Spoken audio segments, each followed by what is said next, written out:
Welcome to LOA Today. Walt Thiessen and life coach Cindy Chavez here. Today is Wednesday, August the 15th, 2018, 4 p.m. Eastern Time, your second daily dose of happy for the day. And Cindy and I found a new way to get a daily dose of happy before we do the daily dose of happy, because we always try to pick ourselves up, right, for doing this. Well, today we did it by doing a promo. So we just recorded a promo. We're psyched. We're ready to go.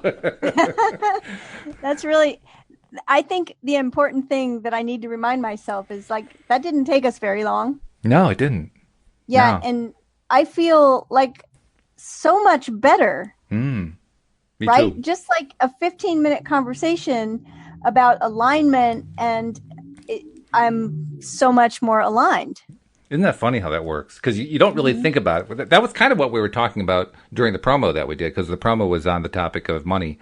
And while we were talking about that, we were talking about how it can be a little bit difficult when you're out of alignment, when the money isn't coming in, and that feels like the real deal. And, I don't know how to get into the good feeling place. But as we demonstrated, you just talk about it for a while and you get there. And it wasn't really hard, actually. I think it actually would have been harder if we'd done it solo. But since we're having the conversation with each other, that just kind of moved it along really quick. Well, yeah, because energy entrains to itself. So it's easier to build momentum when there are more than one person all pointing in the same direction, right? True. Yeah, very true. It makes sense. I mean, to me, it makes sense anyway. I think so. Yeah. That's why parties are so much fun. That's right. Yes. Well, since we're all psyched up, I guess we don't have to do... Well, we should probably do wins for the benefit of the audience. I mean, we're psyched up, so we don't need wins for ourselves, but maybe the audience could use a little picking up. So let's see. What are the wins that we can share since this morning? I mean, I'm drawing a blank here, but can you think of any wins that have happened today? I feel like the whole day has been a win. Oh, well, hey, that's pretty good. Well, I feel like I had a productive day, and that always feels good to me anyway. But, there's so many things. I keep thinking about the rampage of appreciation that we need to get into the habit of producing when nothing has changed. So I look around, and that's one of the things I focus on is I look around at so many things that I can appreciate.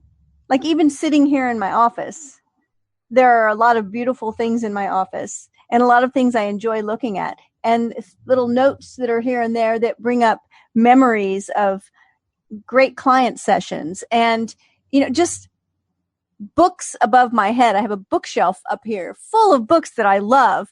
So I could go on and on by just looking around at things that I might not take for granted, but I might just not even notice because they're in my environment all the time. Well, yeah, sure. I mean, anything like that, it's very easy for that to come background. So, yeah, that's understandable. I mean, you have to go out of your way to find stuff that is right there, especially if you're focused on the stuff that you don't really want to be focusing on. That's the most important time to do it. So I think that ties to your point about how when nothing seems to have changed. Because when nothing seems to have changed, it feels that's when we start to feel stuck. One day I wanted to focus on appreciation. And so I walked through my house, and of course I was home by myself. So, you can get away with things when you're home by yourself, talking to yourself, talking to your house, talking to inanimate objects. I walked through my house and I just spoke words of appreciation to pretty much everything I was laying my eyes on that were in my house, including my house itself. I'm so thankful for these windows that I can look outside even when I need to be in the house. And I'm really thankful that I have a roof over my head. And I love this rug in this room. It's so beautiful. And thank you, beautiful, this and that. And I was just like, and by the time I got all the way through the house, I was just beaming. Wow. Well, first of all, I'm impressed that you could do that. I mean, for me, if I'm alone in the house, I could probably push myself to do that, but most of the time I'd probably be quiet. Like, I don't really want to embarrass the house. But actually, it's me who's feeling embarrassed. But, I just sometimes I feel like constrained by those social mores, even though there's nobody else in the house. So kudos to you for breaking through the mores. Well, you definitely could just have those thoughts. Just bring your awareness to all of the things that you really are thankful for. Because we all have them. if you're listening to us on a podcast, then you've got probably a smartphone that you can be thankful for. True. And right. So, I mean, we all have things, and we sort of, like you said, they become background because they're just always there. And so, special items that are in my house that maybe were gifts from people or things that remind me of like my parents or whatever, I've just showed them some love and appreciation. That is good. I mean, because you're right. If stuff is in the background, we kind of have to bring it out to the foreground, especially if it's stuff we like, because that's how we get into the habit of expressing about stuff that we like.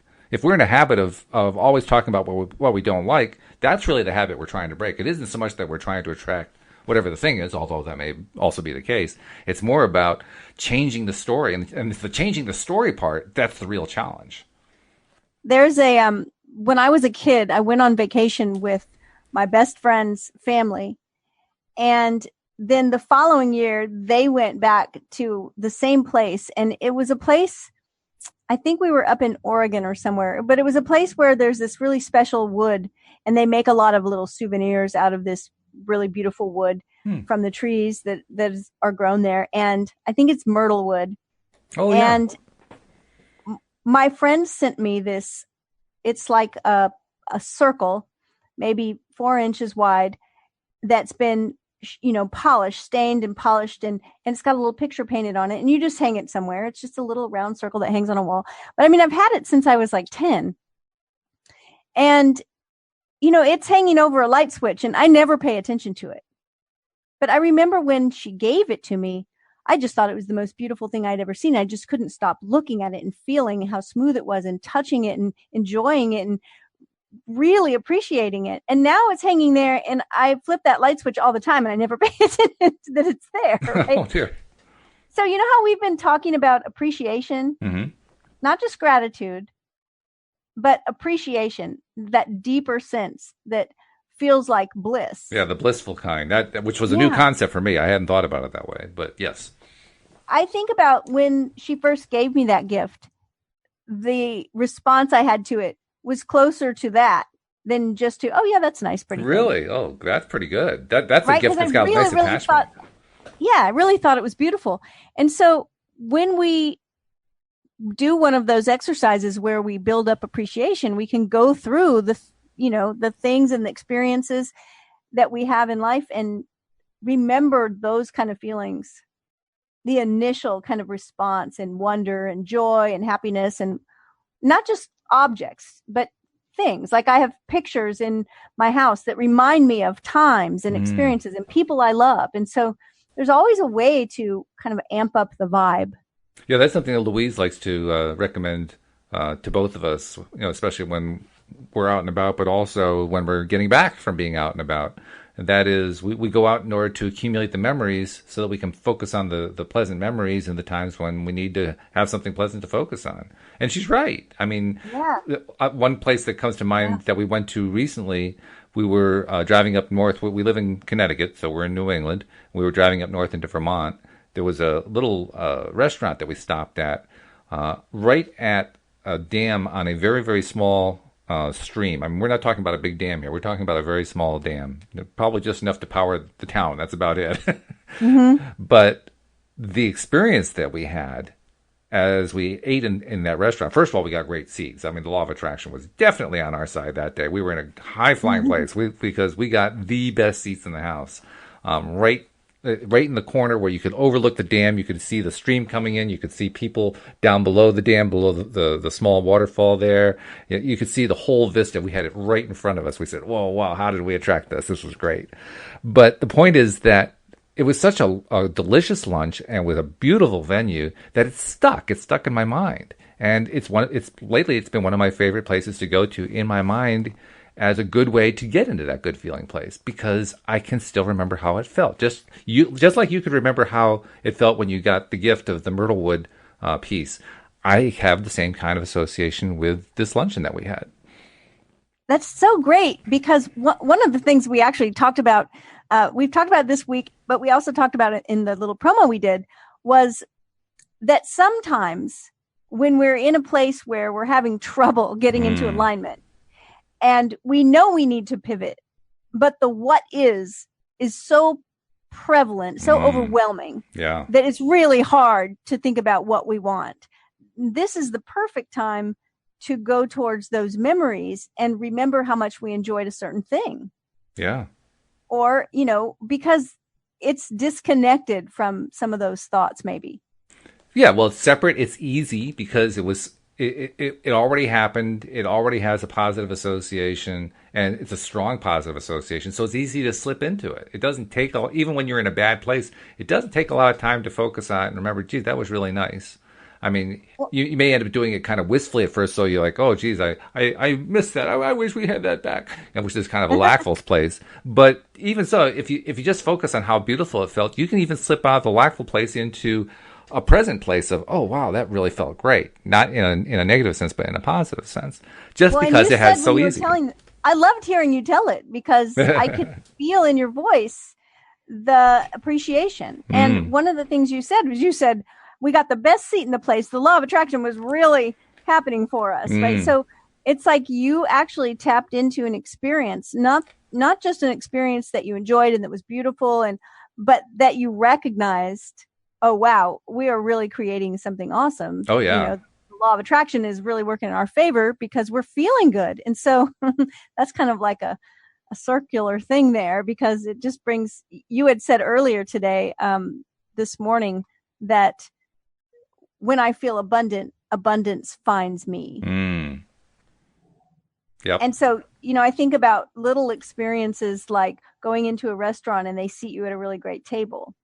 Exactly. You can go into the restaurant with a specific table in mind and say, we want that table right there. But when you're feeling abundant already, you usually don't have to do that because the good table finds you. Which is exactly what happened. We didn't ask for that table. We asked, do you have anything? The most we asked for was, do you have anything that has a view of the water? And they led us to the best table in the house. Amazing. Yeah. By the way, there was another part of that story that I didn't tell, because this little town apparently was pretty busy on the weekend because there was a fair going on like within 100 yards down the street. And these streets are, anybody who's been in a New England town knows how narrow the streets are. And there's usually not a whole lot of parking. And, most of the time you don't really need it. But on this day, I mean, everybody and their cousin had descended on the area, and there were police who were directing you to special places to park and so forth. And everything near the restaurant was taken. And it's like, well, we need a parking space, particularly because this was a few months ago. You'll remember I had the knee injury, my ligament. I pulled a ligament and I was really pretty hobbled. So I couldn't walk very far. I needed to be able to be close to the restaurant. And the both of us were really focusing on, we need something really close.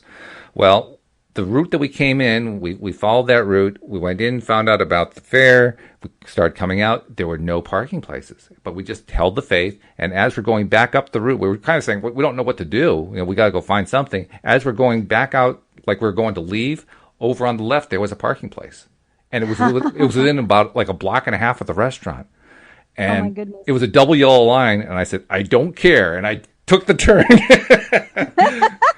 And I maneuvered into that spot, grabbed it, and we hobbled down to the restaurant, and it was great. So it was actually two great attractions in one. First one, attracting the parking space in the middle of a place where there were no parking spaces, and then second, having that fabulous luncheon. So the two together, that was pretty powerful. And see, I love hearing you talk about it because I can hear how great you feel remembering all that. And that's the key. That's the key to attracting more of what we want, is feeling better. What's your favorite way to feel better? I mean, do you focus on stuff that are memories like that? Sometimes I focus backwards on good memories, and sometimes I focus forwards on something that I want to create in the future. And for me, it is mainly taking the time to do it.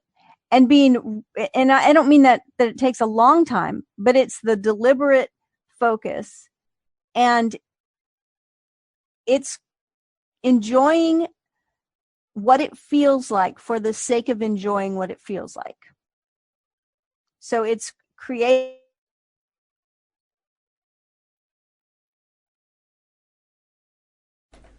Whoops. I think we lost her. It's like she disappeared for a second. Cindy, I don't know what happened, but we lost your microphone. So I can see that you're connected. I don't know, maybe you got a bad wire or something. But while you try to figure out what's going on there, oh, looks like she's How reconnecting. long was I gone? Oh, there you are. Like, whoa, what happened? No, you disappeared for just a few seconds before I said that. And I was kind of waiting for you to finish the thought, and you didn't. Yeah, I was finishing it all right, but I looked up and saw on my screen it said connecting, and then it said bing bing, and I was there. I was like, I wonder how long I was gone. So I don't know. I've never had that happen before. That was different, but that's okay. We're back. We're here. So that's my favorite way. I don't know what you heard, but you asked me what my favorite way was to feel better. And it's really to just be intentional about feeling better. And the way I do it usually is by thinking about either something in the past that felt great, or thinking about something in the future that I'm planning on creating, and really tapping into the feeling of that thing and doing it just to enjoy it. Not because I think it's going to help me manifest something, not because I think it's going to make some specific outcome, but my goal is to feel better. So I do it to feel better. That's a really important point. I mean, we did that kind of by accident with the restaurant story, because we didn't deliberately go in and say, we want the table in the corner. Can we please have that? It was more along the lines of, what do you have available? But you're right. When we try for something more specific, that's when we tend to trip ourselves up more. And we want to go for something specific. We're taught to. I mean, so many success gurus tell us, well, you want to set a certain goal for acquiring a certain monetary goal and do it by a certain date. And, they want you to kind of map it out that way. But while that can be done, I mean, you can certainly, it's possible to attract that way. It's also a lot harder. And it's a lot harder to stick to it because, as the date approaches, that's when the belief starts to plummet, and all of a sudden you've undermined yourself. Oh, yeah. Setting limits and deadlines for things. Yeah, that can be, I kind of try not to do that because I think that it limits us. And so I don't want to limit myself. And there are times, number one, I do think it's important to be specific about what we want, or to know what we want. Like, you can't have what you want if you don't know what it is. So I think knowing what we want is important. And I also think, though, that if in that moment we're not feeling great and our goal is to feel better, then that's the goal. And we tap into the feeling of feeling better instead of saying, well, I'll feel better when I get the better job, or when more money comes in, or when this cold goes away, or when, I finally have a relationship, or that's when I'm going to feel better. No, feel better now. Yeah, that's basically a death knell when you do that. You basically just killed any chance you had of attracting successfully whatever it is you're trying to attract. Because the moment you say that, you're from a feeling of lack. So you're basically broadcasting lack, saying, I don't have it yet. I'll feel better later, but I don't have it yet, so I don't feel good right now. Right, because you're creating from where you are right now. Yes. And the feelings that you're having right now. And so if you're waiting on feeling better until, you may be waiting a long time. Oh, yeah. Yeah. We've all done that. Yeah. So, it's a practice, right? It's a learning experience. This is probably a good time to go to the book then, because this is where we are in the book. We're at the point where Abraham's going to give us an example of what they call the old story and the news story. The old story being the one where, we're talking about how things aren't so good, and the news story about how we're going to turn that around. So right, and kind of like by example. It's been one of my favorite things in the book so far is the old story, news story for different situations, because they really home for me most of the time. So, and hopefully I'm telling new stories. So, but before we do that, let's tell our listeners how they can subscribe to the podcast. Good idea. Yeah, because we do have a lot of very happy subscribers, but we're always looking to add more, because one of our goals is basically to just, and we don't have a deadline, by the way. We don't set a deadline for this. No. But one of our goals is to get more and more people aware of LOA Today. Because those who are loyal subscribers, they know. They're the ones who are listening to virtually every episode we put out. And that's the proof that they like it. That's the proof that it's good. We just need to have more people know about it so they can get access to the same thing. And one of the best ways to do that is through sharing. But another way to do it is by subscribing yourself so that you have something to talk about. So if you're new to us and you have not yet become a subscriber, do so. It's really easy to do. If you want instructions, they're on the homepage of our website at loatoday.net. It's all documented very easily there. And there's a link you can click on for doing the quick subscription. You can also do it, though, if you're just working from your phone, whether it's an iPhone or an Android. You can do it by going through the various stores that are available for those. Like on an iPhone, you can do it through, well, first of all, you can do it through the podcast software that's built into the iPhone. But you can also go to the iTunes store and do a search on LOA Today there. So either way you do it through the podcast app or through the iTunes store. Just do a search on LOA Today and we'll pop up and click the little subscribe button and you're there. If you're on an Android phone, you have to do one extra step because Androids don't normally come with podcast manager type software built in. But good news is there are lots of those apps out there. So all you have to do if you're on an Android is just go to the Play Store. And in the Play Store, do a search for podcast software and all kinds of stuff will pop up. Some of them are free. Some of them have a fee. And you can go whichever way you want. I usually like the free stuff. And just download and install. And then once you've got your app installed, then within the app, all of those apps have a little search feature, usually a magnifying glass. You click on that and you can type in LOA Today and we'll pop up that way. And then you can subscribe there as well. And for those of you who are already subscribers, we love you too. I mean, you're our favorites. But we have a little task for you to do too. We've been talking about this for about a week now. We would love it if you would take a moment and just on your favorite social media channel, type and post something about LOA Today, hopefully positive, but something that says specifically loatoday.net somewhere in your post. Because the experiment is, what if we could get all of our listeners to do that? What would happen? So far, a few of you have done it. Most of you haven't. But among the few of you who have done it, we are actually seeing an increase in our listenership. I mean, it's quite tangible. Over the last week or so, our average number of plays has increased by something like 40-50%. So it's a fairly substantial increase. And I know, because I've been searching around looking for it, I know that it's based on just a few people doing it. Most haven't done it yet. So just imagine how many more people would find out about the show if everybody were to post something about loatoday.net. I mean, Cindy, it blows the mind to think about it. Right. So thank you. Yeah. Thank you in advance. Yes, and absolutely. those of you that have already subscribed and shared and posted something, thank you too. In fact, here I'll give you another thing to do too. If you're on Facebook in particular, because that's where I spend my time, if you will do, you know how you can actually cite somebody and make it into a link by putting the @ sign in front of it. If you make it @ LOA Today, that way I'll get a cue about it and then I'll come over and I'll like your post. So you'll instantly get somebody to like your post, guaranteed, before your friends even see it. That's funny. Thank you. Excellent. Wonderful. I'm ready to see those likes. Oh yeah, it's been great to watch. I mean, I have a little graph in my software that tracks the podcasts, and it's fun to see the graph growing. It's really great. I'll have to take a screenshot, send it to you sometime. Just imagine that graph is like showing you your vibe going up. So.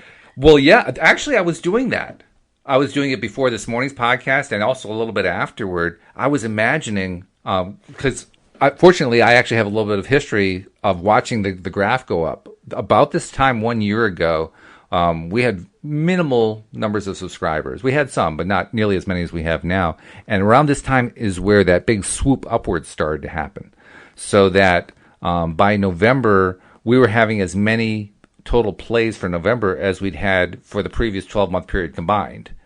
And yeah, amazing. It was huge, So maybe we had, I don't remember what we had at that point. I think it was something like 10,000 plays, and over the course of it wasn't that much. It was like actually it's about 3,000 or 4,000 plays over the course of 12 months or something like that.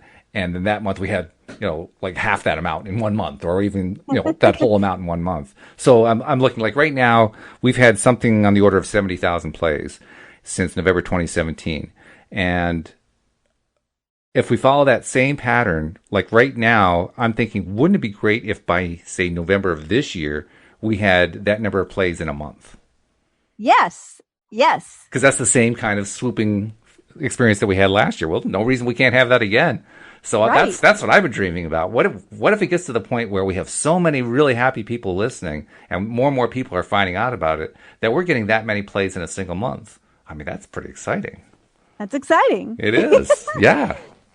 So thank you, listeners and subscribers and sharers. We appreciate you. Absolutely. Yes. And we have been reading through the #1 New York Times bestseller, Money and the Law of Attraction, Learning to Attract Wealth, Health, and Happiness. And we have been talking about careers and work, something that's, I think, relevant to most everybody. Oh, yes. And Well, so, go ahead. no, I was just going to say, I guess it's relevant to everybody who wants to actually have a money life, you know, a life with money in it. You usually want to have a career with it. One kind of goes with the other. Yeah. So, and we always put them together, right? We do. So, yeah. So what we're talking about today is an example of an old story about a career, and then an example of what our new story could be, which I find these fascinating. Which is really about the way we tell the story normally, which is our negative way of telling it, and then how do we pivot it around to turn into the positive storytelling, which is good. It's good to have examples like that. You know, when we have thoughts in our mind, when those thoughts turn into beliefs because we think them all the time, and then they usually build up enough momentum to become actual words that we speak, and that's that story that we're telling. So, you know, they're an indication of where our thoughts are. Mm-hmm. Yep, so that's true. The example of my old story about my career says, I've always worked hard in every job I've had, but I've never really been appreciated. It seems to me that employers always take advantage of me, getting everything from me that they can and giving as little in return as they can get away with. I'm tired of working so hard for so little. I'm going to start holding back too. No point in me knocking myself out when no one else notices. Many of the people around me at work know less than I know. They work less than I work, and they make more money than I make, and that's just not right. I'm depressed already. I'm serious. I mean, myself, I bet I've told this story at least once in my life. And I know I've heard other people tell it. So let's please move on to the next part, because the next part is where we pick ourselves back up again. I need to pick me up at this point. Oh, gee. So if your story has sounded similar, here's an example of a new story about my career. I know that I will not always be right here in this place doing this same work. I like understanding that things are always evolving, and it's fun to anticipate where I'm headed. While there are many things that could be better where I am, it's not really a problem because where I am is constantly changing to something better. I like knowing that as I look for the best things around me where I am, those things become more prevalent in my experience. It's fun to know that things are always working out for me, and I watch for the evidence of that, and I see more evidence of that every day. That feels better. I think it feels better. Yeah. In fact, it makes me wonder, you know, what else could I add to it? Because now that I got the upward swoop going, right, I want to keep it going. So what else can I invent? What else can I create? What else can I imagine about what my new story, my better feeling story is like, and what it's like to live in that story? Because that's what we're trying to do. I'm remembering back when we read the better feeling story about our health and our body. And it seems to, in my memory anyway, to have been a really long story full of good ideas. Mm-hmm. And some of them had to do with, you know, like my body's always healing itself. And I know that the thoughts I think are contributing to my well-being, right? There was a lot of like what I'm thinking. And I think that could be added here, you know, to answer your question, like what more could I add? Some of it is, you know, how it says like at this bottom part, it's fun to know that things are always working out for me. And I watch for the evidence of that. And I see more evidence of that every day. And the better it gets, the better it gets. Because the more evidence I see, the more evidence I create.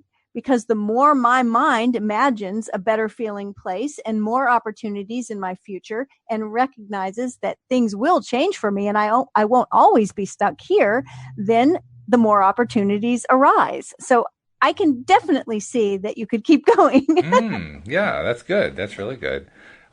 This is also a good time to kind of start imagining, dreaming, if you will, what it is you want the next place to look like. I mean, you're moving to some next place. That's what you're hoping to do. That's what you're trying to attract, perhaps. Maybe that's not it. Maybe you have something else in mind, but I'll assume for the sake of discussion that that's what you're trying to do. You're trying to attract a better paying job. And in the course of switching to that, what does that job look like? What's different about it? I mean, in the bad feeling story, you talked about how the boss didn't appreciate you. Maybe it's the reverse. Maybe it's a boss who thinks you're great. Maybe it's a boss who doesn't stop singing your praises. That would be a nice thing to add in. That's where that question in the pivot exercise of what do you want, is so important. Because instead of talking about what we don't want, and I love what's coming up next. Abraham says there's no right or wrong way to tell your improved story. It can be about your past, present, or future experiences. The only criterion that is important is that you be conscious of your intent to tell a better feeling, improved version of your story. By telling many good feeling short stories throughout your day, you will change your point of attraction. And then we actually have a list, which I think is really interesting. It says, time to tell a new story. My old story is about things that have gone wrong, things that aren't the way I want them to be or think they should be, others who have let me down, others who have not been truthful with me, not enough money, not enough time, how things usually are, how things have been all my life, how things have been lately, injustices that I see in the world, others who just don't understand, others who don't make an effort, others who are capable but who don't apply themselves, dissatisfaction with my appearance, worry about my body's health, people who take advantage of others, people who want to control me. Oh, just shoot me now. Just shoot me now. Right? Those are all elements that are in that old story. So when we need ideas for the new story, which is what you were just talking about, it says my new story is about. Basically, it's taking that same list and turning them around. The positive aspects of my current subject of attention. The way I really want things to be. How well things are going. How the law of attraction is the true manager of all things. Abundance that flows abundantly. I like that phrase. Abundance. How else is abundance going to flow? In abundantly? The abundance is trickling in. How time is perceptual and endless. The best things I see. My favorite memories. The obvious expansion of my life. The amazing or interesting or wonderful aspects of my world. The incredible variety that surrounds me. The willingness and effectiveness of so many. The power of my own thoughts. The positive aspects of my own body. The stable basis of my physical body. How we all create our own reality. My absolute freedom and my joyous awareness of it. You know what all those really are different aspects of abundance. And when we list them like that, it makes it clearer that abundance isn't all that difficult to imagine. Because there's so many ways to do it, so many different aspects of it, so many different areas of life that can be abundant. So it's really just a question of, applying ourselves and doing it. It's not like it's all that difficult. It may seem difficult if we're in a really bad place emotionally speaking. But even there, just seeing a list like that, it kind of reinforces this isn't all that difficult. I just have to pick one and just find what's abundant about it. It doesn't even have to be money. I love checklists, and it's proven, right, in business and in different areas that having a checklist improves efficiency. Just as long as it's a good, it's got to be a good checklist. That's the thing. I mean, for instance, like if you work in a hospital, generally there are checklists for all the things you have to remember. True. To do, right? Mm-hmm. Or like people, like pilots that fly planes, they have checklists. Like we go through this checklist before we take off. Mm-hmm. And, during times when you're not feeling your best, and whether that's emotionally, you're worried, there's not enough money, you need a better job, or not feeling well physically, sometimes it's hard to remember the ways that we can tell a better story. And this is like the checklist right here. I think it's fantastic. Well, that's true. Yes. And that's the advantage of this one. I was thinking that you can it depends what kind of checklist it is. If it's a checklist of items that you don't like, you're not going to be terribly efficient about it. In fact, you're going to be about as inefficient as possible. We're really good at that. Yeah. But what we're talking about here is a checklist of things that do feel good, that are of interest, that you do want to have in your life. That kind of checklist you can fly through. Right. It's the checklist of things that you can put in your new story. Yeah. Because, it's hard. Sometimes it is difficult to tell the better feeling story when you're not feeling so great. So I love that here it is. Here's your checklist of how you can build a better feeling story. It says each and every component that makes up your life experience is drawn to you by the powerful law of attraction's response to the thoughts you think and the story you tell about your life. Your money and financial assets, your body's state of wellness, clarity, flexibility, size and shape, your work environment, how you are treated, work satisfaction, and rewards. Indeed, the very happiness of your life experience in general is all happening because of the story that you tell. I'm still coming to grips with that. We got an italic session coming up, and I know it's really important. But I tell you, I'm still, on some level, I'm still learning that all of that stuff that happens and all the stuff that we want to happen and all the stuff that has already happened is all based on the story we've been telling. Mm-hmm. I mean, I know it intellectually. I've read it enough times. We've talked about it enough here on the podcast. But there's some times where there's like, in my heart of hearts, there's like a gap saying, nah, it can't really be that simple. But it is. It's that simple. It's the story we're telling. It is. It is that simple.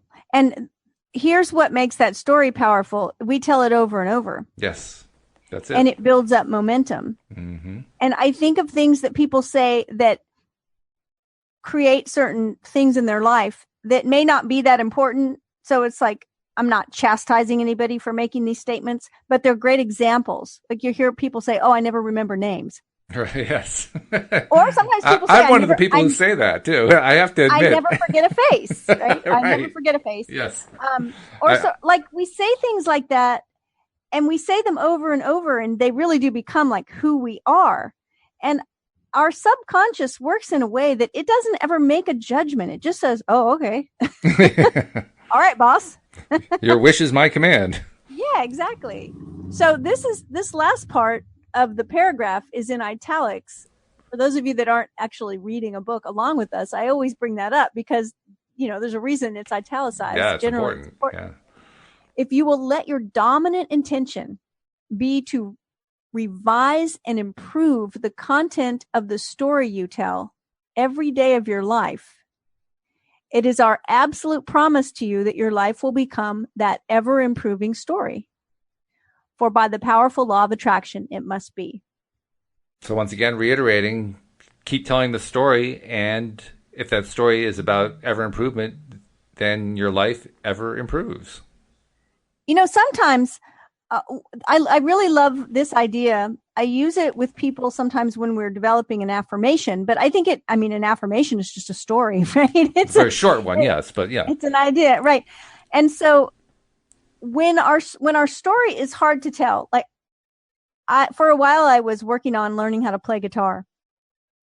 And I never did learn how to play guitar very well because I didn't enjoy my nails being all messed up and my fingers having calluses. And so I just stuck to the piano. Yeah, you have to basically be willing to sacrifice your fingers. It's true. Yeah. And your fingernails have to be really short if you want to make it sound like anything. It's true.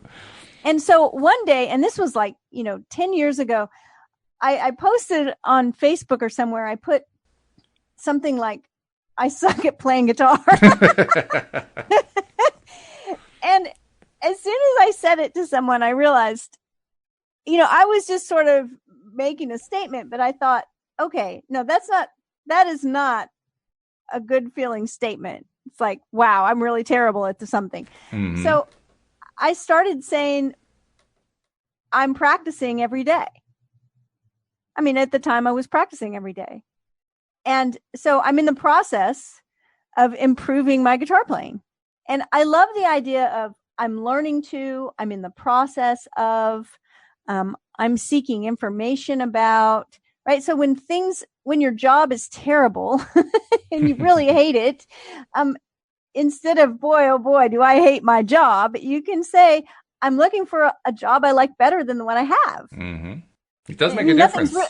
Yeah, it's a big difference. So sometimes just the smallest little tweaks of language can change our story in such a dramatic way. Well, you were talking about learning how to play guitar, and I was a guitarist. I did learn how to play guitar, and I'm remembering what it was like when I was learning it. Because I do know a lot of people had more along the lines of the experience you had where it just wasn't pleasant, you didn't feel good about it and so forth, and so you expressed yourself that way.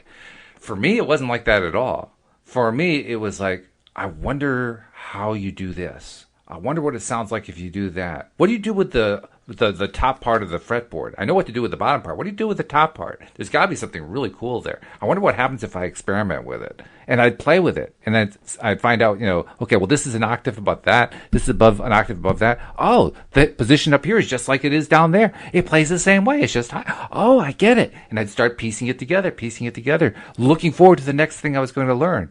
I mean, when you have that level of enthusiasm, you learn it pretty quick. Yeah. And see, well, it's interesting. We've been talking lately about the difference between motivation and inspiration. And both of my sons are incredible musicians that play a wide variety of instruments. And it's funny because whenever they put the guitar down for a while and then pick it back up, they'll say, oh, I've been playing guitar lately. They're both in, they've played in bands and different things. They say, oh, my fingers are getting used to it again. So they go through that again. I did not decide to play guitar really out of inspiration. What it was is I'm a songwriter and I play piano. But pianos are not portable. Not really. Well, these days you get a keyboard, but yes, I see your point. I was traveling a lot. And so, when inspiration hits you and you just write a song, I wanted to be able to mess around with it. And so I thought, if I have a guitar, I can just bring the guitar with me. And so I was actually just trying to make a solution to, a situation. It wasn't exactly inspired. The songwriting was inspired, but the guitar playing, I can't say. Not exactly. So it's a little difference there. But anyway, that's the thing, is that we can always change the story. I can also empathize with that story because I also started out on piano, and I was playing piano back around the time just before Billy Joel became popular. So it was not cool to be a pianist. That was like, that was today, right, being a keyboard player, that's very, very cool. At that time, it was very uncool. And I knew it was uncool, and like everybody else, I wanted to be cool. So, playing guitar, that was cool. So I learned how to play guitar. And fortunately, I did enjoy it. But by the same token, I kind of wish that they'd had the keyboards back then that you had today. I mean, it was possible. They had what they called electric pianos, which cost a fortune to buy, or you could buy what they called a Hammond organ, which also cost a fortune to buy. Guitars were a lot cheaper. Guitars were tremendously cheaper, even the good ones. So that's kind of where I went into guitars. But I often think about that. In fact, there was a guy I played with a lot when I was in high school. He and I had the same guitar teacher, and we lost touch for a long, long time. And then we reconnected about, what was it? Must have been about 5, 6, 7 years ago. It turned out we were living an hour away from each other, and we didn't know it. Wow. We found out through my sister that we were so close. So we reconnected, and he invited me over to play some guitars. Now, I hadn't played guitar in, 35 years. It was a long, long time since I'd picked up a guitar. And he handed me one, and I start trying to play it, and I could play chords all right, but the fingering was gone. I mean, all of the feel was gone that I used to have. It used to be I could just fly up and down the fretboard. None of it was there. I knew where the fretboard was. I knew where the notes were. My mind was telling me where it was, but the fingers wouldn't go there. The fingers had forgotten how to do it. Did you play long enough to get it back? No, I mean, to a degree. No, it was like we tried it for like a half an hour, and our wives were there, and of course they were getting kind of bored with all that, so we didn't do it for real long. I suspect if I had stayed with it, I probably would have been able to pick it up a lot more just through the practice of it and the enthusiasm of it. But it also reminded me, I haven't played piano in a long time, and I remember sitting down at a keyboard within the last 10 years and, trying to play again, and it was awkward. It didn't feel normal. But I can kind of see myself more getting back into the keyboard again. So if I were going to kind of dive back into music again, I'd go for the keyboard, primarily because I have much more positive associations there. And I know how important those positive feelings are. So to me, that would be like the fast track to getting back into being a musician. Well, when I step away from the piano for a while and then come back to it, I always have that experience of, oh, this is awkward. And I know what I'm supposed to be doing, but oh my goodness, I feel like I've never played a piano before. Right. and then it all comes back. And, we've been talking about things that become automatic for us. Mm-hmm. And, someone that plays all the time, practices all the time, they don't have these experiences. They don't come in every single day and say, oh my goodness, I don't feel like I've ever played a piano before. Exactly. Oh, yeah. And if they were called on to play piano in a pinch, they could do it because they're ready, because they practice. Mm-hmm. Me, on the other hand, if someone called me up and said, our piano player can't play tonight, can you fill in? No way. Panic in the voice. No way. And so that reminded me of that idea of, the story that we read in the beginning of this book about surviving an attack by a lion or something, right? And they were like, no, if you're not well versed in law of attraction and you haven't been practicing and you don't have that muscle memory, so to speak, metaphorical muscle memory built up, then it's not just going to show up one day when you're being attacked by a lion. This is true. And so it makes sense that we're talking about getting out of practice, staying in practice. Yeah. I mean, from being a musician that sometimes you're practicing the same songs over and over and over and over and over and over, and they can at times start to get like, okay, I know this one. I'm sick of this one. I've played this one 100 times, 1,000 times. But the thing is I feel bad for my family because they had to put up with it. Today you can play a keyboard with a headphone, but back then everybody had to hear it. Yeah, I always said I didn't want a kid that played the drums. And what did I get? Yes. I have two words for you. Drum pads. Oh. Drum pads. That's your solution. But that's the thing, is staying in practice and appreciating what you've got in the good times. Appreciating, tapping into appreciation, focusing in on what feels good during times when everything feels good. Yeah. And not taking things for granted, and then expecting that when things feel hard or we have a physical pain or we need money, it's like, oh no, how do you do that law of attraction thing again? Yeah, right.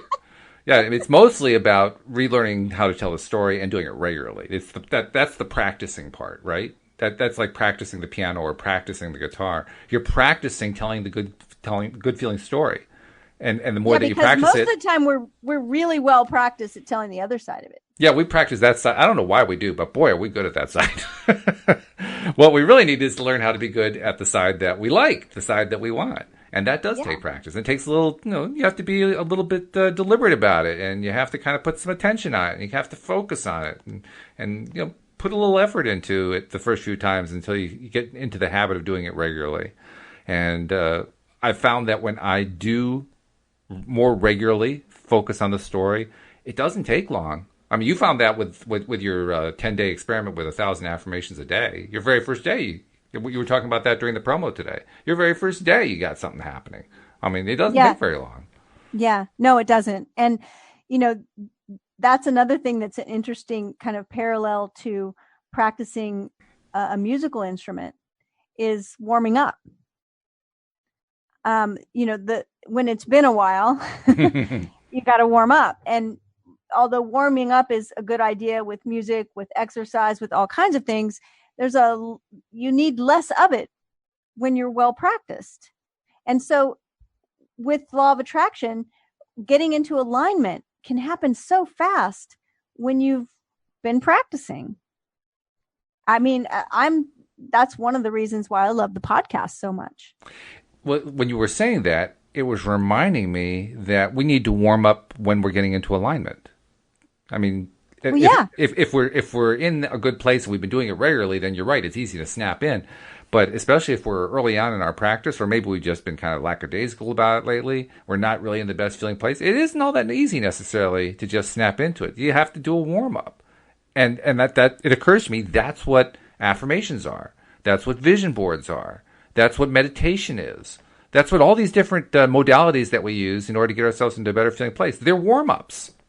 They're warm ups for getting ourselves into the place where we can start telling that better feeling story on a regular basis. Yes, exactly. And they work. They do. They work. And they're a lot more fun than hand-in exercises on a piano, I can tell you that. Well, I was just going to say, affirmation is sort of like running scales. Yep. For those who don't know what a hand-in exercise is, you may not know what a hand-in exercise is, but you've heard it. I guarantee it. If you've ever been around somebody practicing a piano, you've heard them going da da da da da da da da da da da. That's it. That's that annoying scaly thing that keeps going on and on and on and on. But it's really good for your fingers, and that's how you get better and better and better at doing it. Well, that's what affirmations are for, and they're a lot less annoying. So if you have an affirmation or you're telling a story, I mean, really, same thing. Like you said, affirmation is just a real quick little story. Yeah, it is. It is. If the story is an old story, but it's hard to tell the new story, this is the problem that sometimes people have with affirmations is they say, but it's not true yet. That's not true. That's not how it is. Then that's where you can add in, I'm in the process of, or I'm learning how. I love that one. Yeah. I'm learning how about I'm learning how to feel rich. That's good. For someone that says, yeah, well, I don't feel rich. So I'm not going to say I feel rich 1,000 times a day because I don't feel rich. Okay. Well, how about I'm learning how to feel rich. I'm open to feeling rich. I'm ready to feel rich. You can modify your story. And the same with the stories that we tell about our life, just when we're telling about ourselves. Like we said before, instead of, I never remember anyone's name, we can change that. Mm-hmm. I'm working on remembering people's names. Yeah. Yeah. Well, it reminds me of a story, speaking of stories, that my wife tells about when she was in school to become a therapist, working on her master's degree. She went to a weekend workshop that was for the people in her class, and I don't remember who it was, but it was some guru within the field of psychology and social work and all that kind of thing. Family therapy, something along that line. But anyway, this guru gave the workshop, and they were really working on helping people build themselves up, kind of along the lines of what we're talking about here, changing the story about what we're telling about ourselves. And toward the end, at one point, Louise was just so full of the weekend. She was just feeling really great. She went up to the lead instructor to introduce herself, and because it was a fairly big-sized group, and so that didn't mean that the instructor knew everybody. So she wanted to talk to him a little bit, and she said, I just want to tell you, I think you're amazing. And his response was, well, what does that make you? And she thought about it for a second, and she said, amazing in training.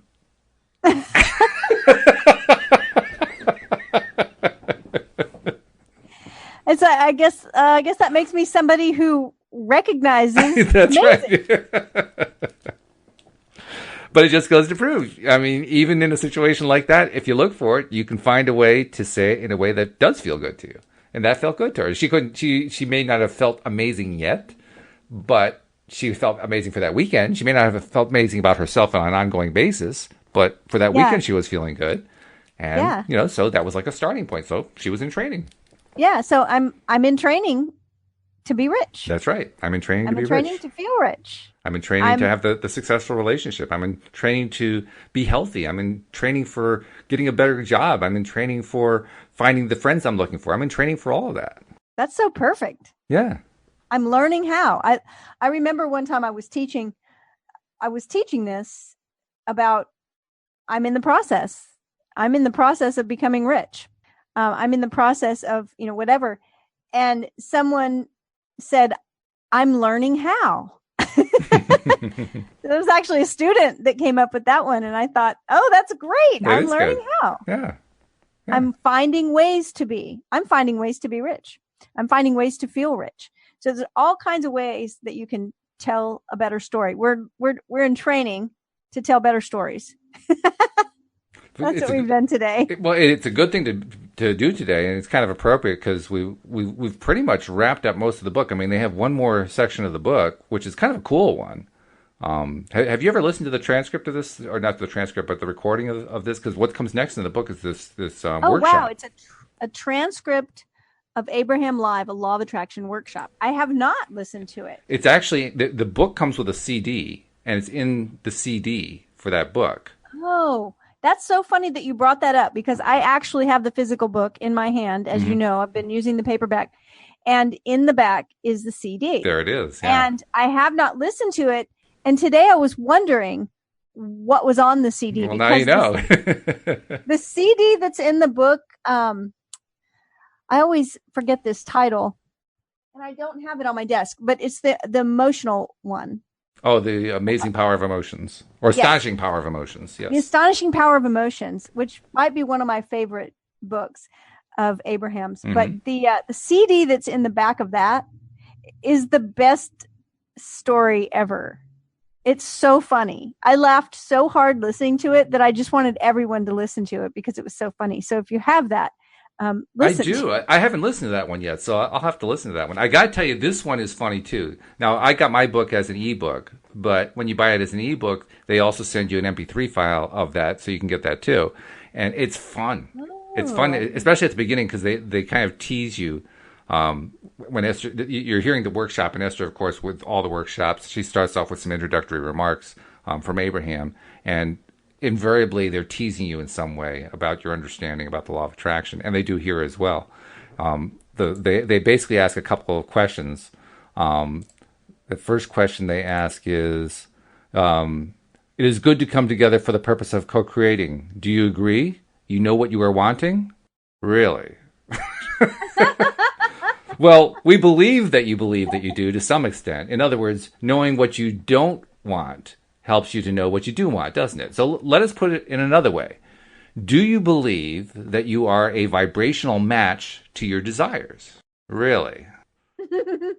Well, let us tell you how you can tell if you are a vibrational match to your desires. You're living them. When you are a vibrational match to what you want, you're living it. When you're a vibrational match to the dollars that your life has helped you to discern that you prefer, you have them. You are spending them. You have access to them. They are flowing in and out, and in and out of your experience. So it was a trick question. Don't feel bad, because most of our physical friends really think that when we ask, do you know what you want, that we're talking about those things that are still on the not yet manifested side of the scale. In other words, I still want it. And that kind of sets the stage for the rest of it. But I mean, it's such a clever way to get the thing started. It is. I love it. So I'm gonna enjoy reading it or listening to it. I love the sarcasm in Esther's voice when she says, "Really." Really. Yeah. You know what you want? Mm-hmm. Yeah. It's great. Well, we only have about a minute left before we have to kick our way out of here. Before we go, just want to remind you, if you haven't become a subscriber, or if you are already a subscriber and you want to share the message of LOA Today, you can do all that at the homepage at loatoday.net. We encourage you to do that. We hope you do it. We love that you do it, because that's how more and more people find out about this Daily Dose of Happy thing. But we also want to take a moment to kind of promote Cindy. Cindy deserves some promotion because she helped do a promo today. And plus, we had this amazing book that we've been doing. So, Cindy, take a moment and talk about you as a life coach, because you're a great one. Oh, well, thank you. Well, I love to help people get what they want. That's what I like to do. And part of that process is helping them clarify that. And I love helping people learn how to use Law of Attraction. So you can find me online at cindychavez.com, and I would love to hear from you. I really would. Just reach out and say hello, and that would be great. All right. Excellent. Well, this has been great. I mean, it's kind of sad. I mean, we do have the transcript. We can go through the transcript if we want to, but we're kind of out of book here, and this has been such a good book to do. But I've been loving it. It's been great. And we've learned so much out of it. So, I mean, you're the one who suggested doing it. Thanks for suggesting that we do the book, because I've gotten a lot. And I mean, this is the second time through for me through the book, and I'm sure that after I got all this out of it, I'll probably do it a third time. I'm just not sure when. Right? Me too. Yeah, that's exactly right. And with that happy note, I don't know what we're going to be doing with tomorrow's show, but we'll find that out. We hope you'll come back and join us and find out for yourselves what we're going to do tomorrow here on LOA Today. Goodbye, everybody. Bye, everyone.